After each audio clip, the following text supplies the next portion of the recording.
But our next guest who is joining us now is Natasha Chart. She is the executive director of the Women's Liberation Front. Wolf, who describes themselves as a radical feminist organization, may disagree with us on a lot of issues, but we've come together in partnership here to make sure that we're protecting the hard-fought rights of women in America. Thank you for joining us and welcome to the live stream. Thank you so much, Craig. And thanks to the Family Policy Alliance for organizing this event. And if you haven't already written them, I hope you'll consider using the Women's Liberation Front action link below to contact your representatives and send a personalized letter asking them to vote no on the Equality Act. That said, because I was a member of the professional left, I am supposed to introduce myself a little something like this.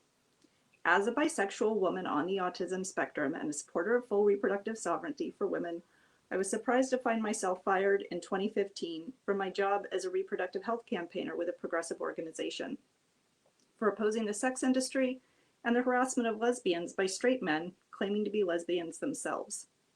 I was as surprised to find out that this was a firing offense as a person could be, and about as surprised as I would have been if you told me that I'd find myself here today and that I'd consider myself to be among many friends.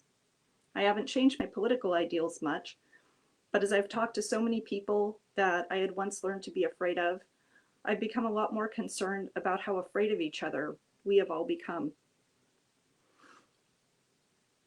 And I've been a lot more worried about how often those fears are distortions that tempt us all into social isolation and extremism. If we think that all of our opponents are monsters, what can't we justify? The Equality Act is just one such example of extremist isolation leading to bad ideas, and it's fear that keeps it from being properly examined.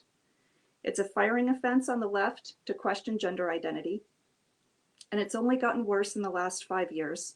Many of those pushing to erase sex under the law through the Equality Act may not have talked to anyone who questions these policies for many years now. So people who support the Equality Act are afraid on one hand of cruelty against their neighbors, of people who are a little different, and afraid of losing their jobs or their friends if they're honest about their concerns. Even reporters are too afraid to get fired. We might call it canceled, but really they're afraid of getting fired to talk honestly about gender identity. So it's hard for anyone to be well informed about an issue that simply can't even be discussed anymore. It's easy to get stampeded into going along with it.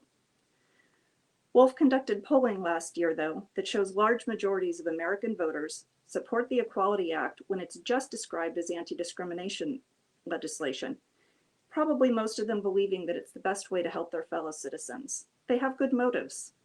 But the same polling showed that when you ask voters about the effects of erasing sex in the law, making all single-sex facilities mixed sex, ending girls' sports, putting men in women's prisons and shelters, and shared gym showers, voters overwhelmingly disapproved. Most voters understand that it's not right to take children from loving parents just because the parents don't agree with having them sterilized as teens for being unhappy or for not fitting in or for having autism spectrum traits. Human beings cannot change sex, and most of us still remember that no matter how many times we've been told the opposite over the years. How do we fix this gap? I'd recommend starting more conversations. People who disagree with gender identity may feel alone, but we're really a silenced majority. Talk to the people in your life who care about these issues and look for common ground. As Americans, we may not have very much more in common politically than a shared respect for the Constitution, but we can work with that. The late Justices Ruth Bader Ginsburg and Antonin Scalia were famously great friends across great distances, and we should look more to their example rather than treating our democracy like an episode of Survivor. We shouldn't be trying to vote each other off the island. So please write to representatives and speak to them about the Equality Act. Speak from your heart.